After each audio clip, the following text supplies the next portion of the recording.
first video ko for unboxing. So, unbox natin is yung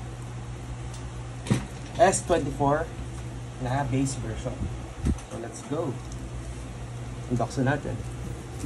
So, galing to sa Kim Store. Kita nyo naman. And nakaseal pa siya. So, ito yung phone. Seal, kita nyo naman. Maganda yung pagka-package ni Kim Store.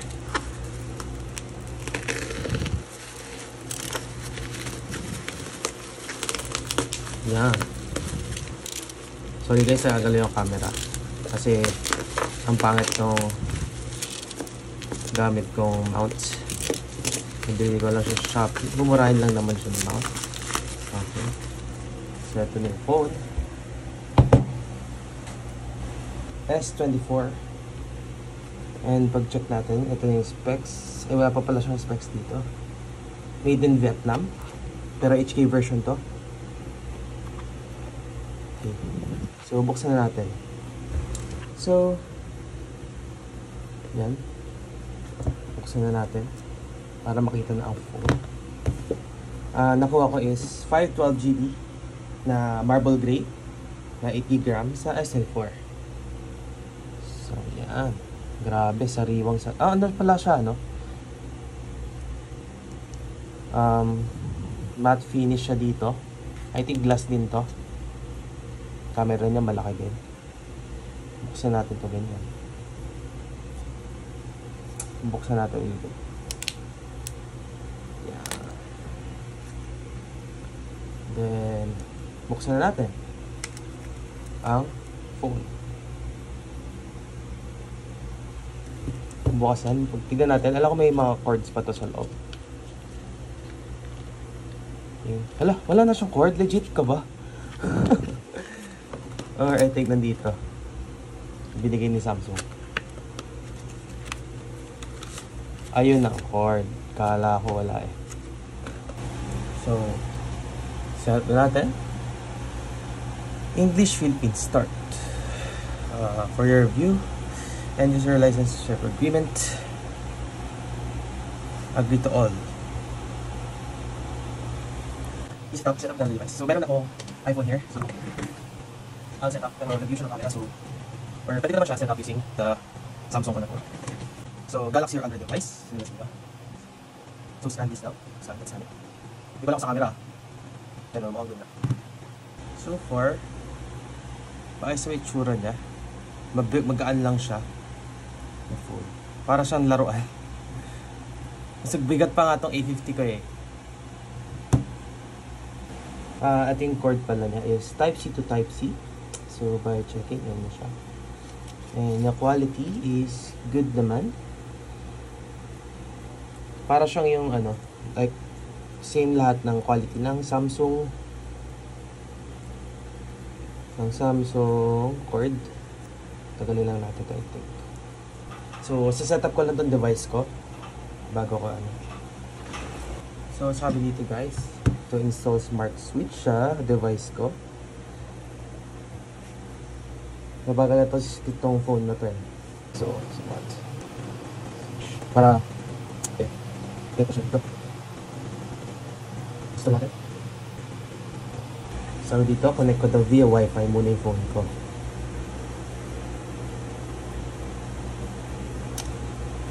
Okay. Open, continue. More, allow. Send data. Pero, nakakonect na siya sa Wi-Fi. Pero bakit ganun? May technical difficulties sa Samsung here.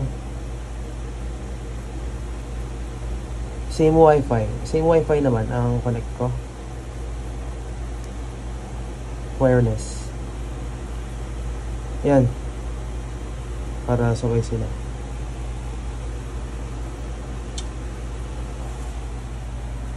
I think yan yung kailangan.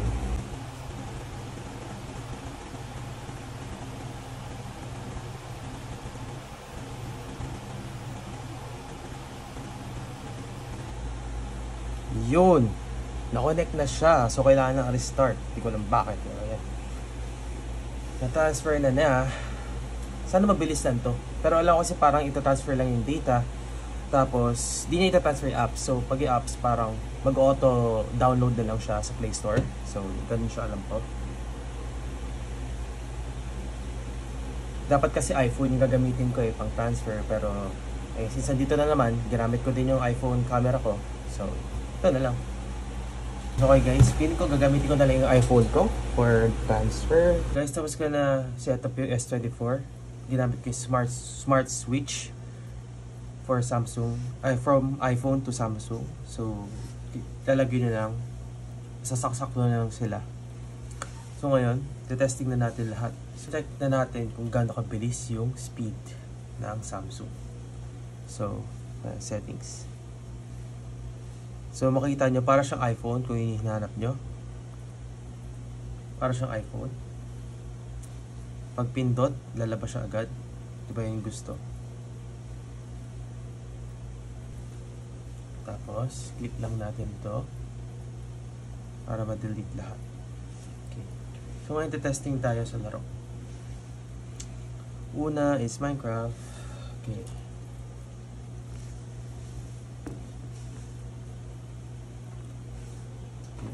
Kukonek ko ang aking controller. Display. Makikita niyo FPS dito sa taas. Creative na lang tayo.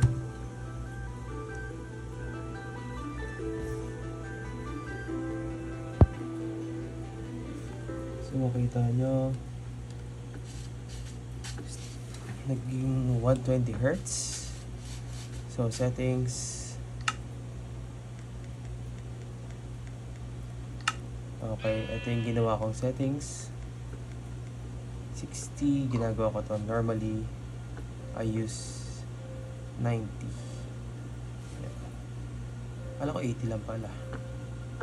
Masyadong maano yan.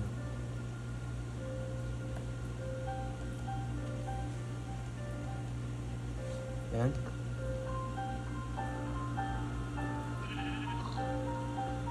Modifier. Kaya natin 16 chunks. Yan.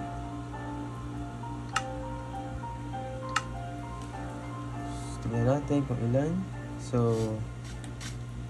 oops. So far, nasa smooth naman siya. Mababa siya ng hanggang 80. So, I think sa load lang yan. Ngayon, nasa 100 plus na naman siya.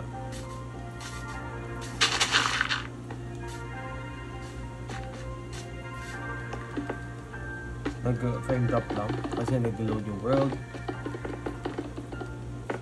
Gawin natin 12 chunks lang. Feeling ko mas okay yun. Mas okay sa VRAM and RAM.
Kung kita natin, nasa yung FPS siya, 50 ngayon. 60. Ba't ako 60 lang to?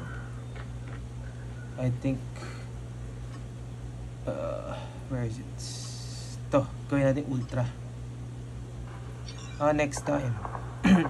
Okay.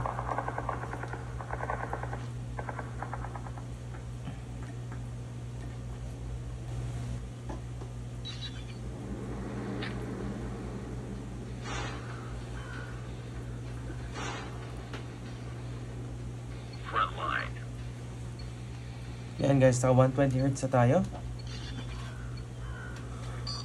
Medyo mahirap lang gamitin sa maliit na screen. I'm used to tablet. Kasi malaki. Kaya naman din ng tablet ko. Isa ka 90 Hz na ata siya.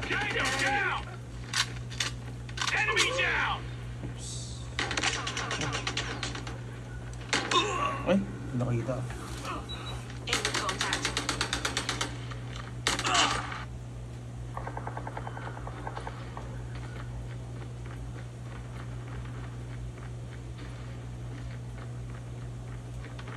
Contact with enemy.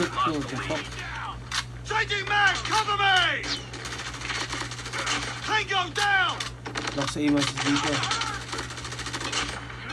Changing mag! Heads up, team. Get down, sniper! Enemy down!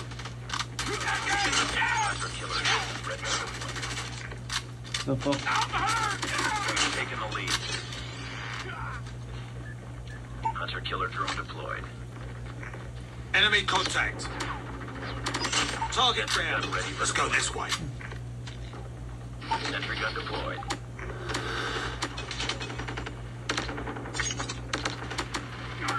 Tango down! Targets in sight.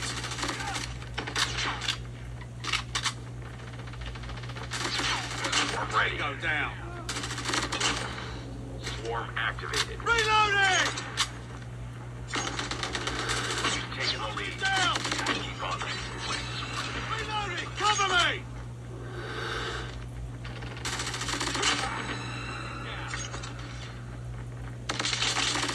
Enemy down. Okay guys, yun yun. Bilis na matapos. 30 lang yun. Grabe ah. Normally, this will run well. Kasi lumang game na to.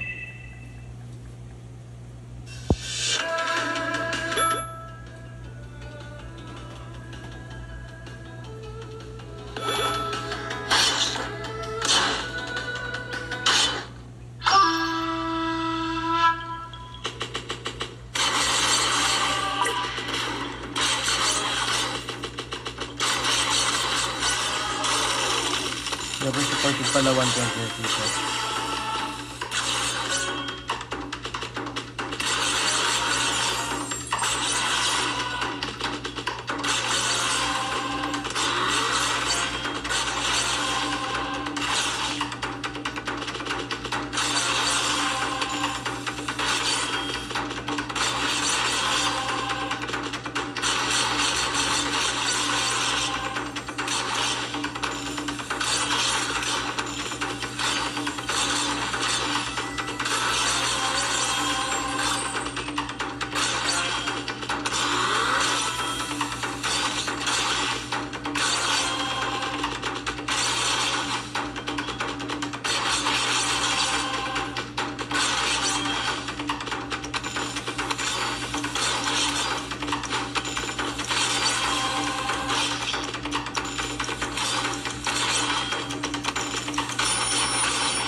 Sadly, wala pa tong support for controller. So we'll be playing it using our hands. And 42 degrees, medyo mainit na siya. But yeah.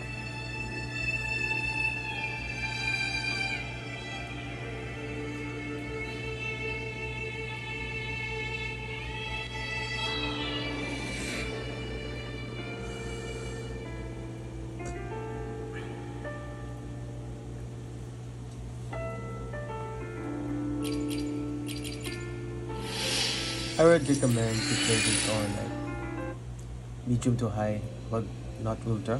Kasi medyo mahirap siya or hindi pa siya optimized sa mobile. So yeah. So ito ang gamit natin ngayon is we're on ito it's ultra. Let's try to play on ultra. So on ultra we can get like 50 60 naman siya, pero hindi ako marunong na ito. So, Shape the shapeless. Serenade. Synchronization. Knighthood. Give it my all. Swift and resolute. The hour is upon us. Let me be your blade. Listen up.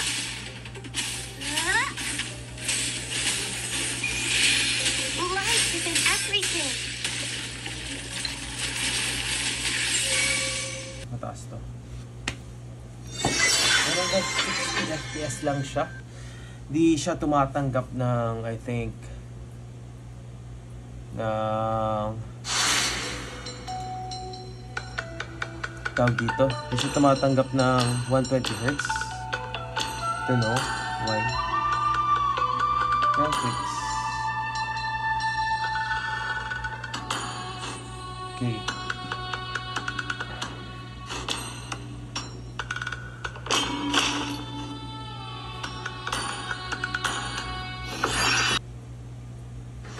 Welcome to Mobile Legends.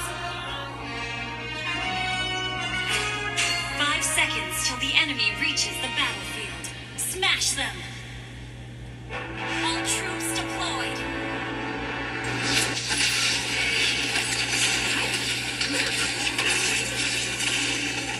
An enemy has been slain. Nakuha pa niya yung kill, damn bro. An enemy has been slain.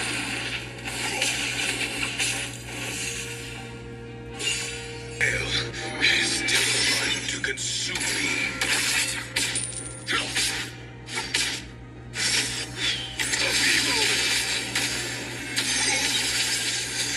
Okay, good.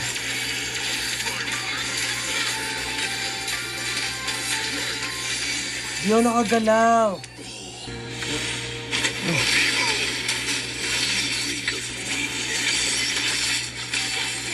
Patay ka, bro. Enemy has been launched. Attack.